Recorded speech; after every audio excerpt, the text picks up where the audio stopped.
আমরা সারংবাড়ি বাজার পার হলাম।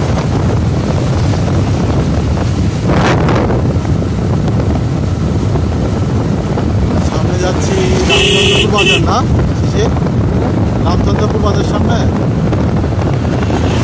সামনে কোন বাজার? রামচন্দ্রপুর।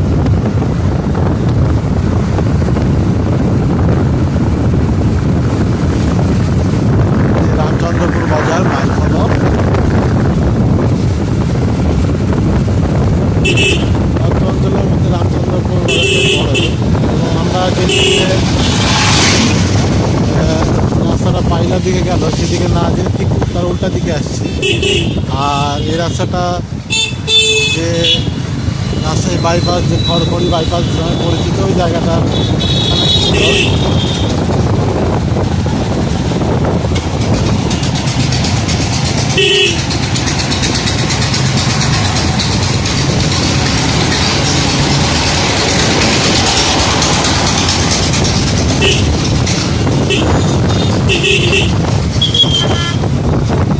আকাশে চাপ দিচ্ছে। হ্যাঁ, দেখলেন তো কিভাবে চাপটা দিল। সাইকেল রাখা আছে, কিছু করার নাই, সামনে ব্লকেজ। আসলে বড় ভেহিকেল বলে এভাবে রাস্তা ডমিনেট করে। আর সামনে যাচ্ছি চাপরাশির রাইডার, সে এখন তার কলা কৌশল প্রদর্শন করতেছে সামনে। যদিও গতি কমায় করতেছে।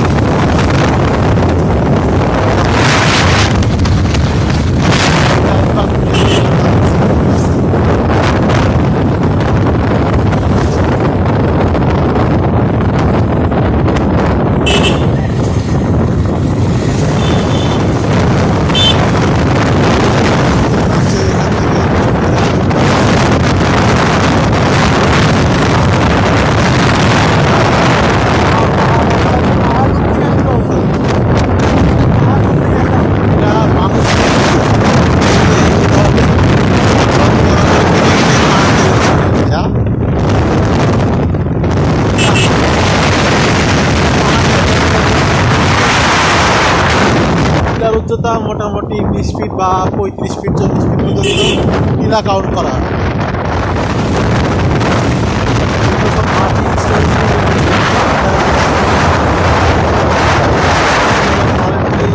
থেকে কোনো মাটি কিনতে পারবে না, বা বর্ষার সময় যখন মাটি কিনতে পারে না তখন এই ধরনের মাটিগুলো তারা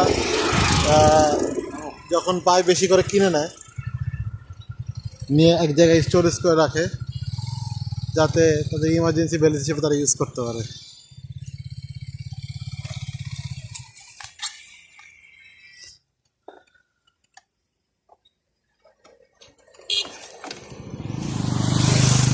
রাস্তার কর্নারটা দেখেন, এখানে সোজা যে বামে, যে আবার ডানে, হ্যাঁ আবার বামে, মানে অস্থির লেভেলের কর্নারিং আছে। সে খেলো রাস্তায় দেখেন, এই যে বামে টার্নিং নিচ্ছে, নেওয়ার পরে আবার ডানে,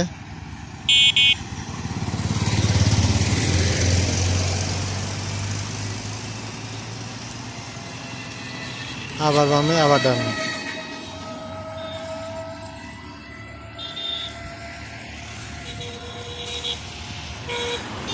আচ্ছা, বাইকটা এখানে থাকলো, আমরা একটু ভাড়াটা ভিজিট করে আসি।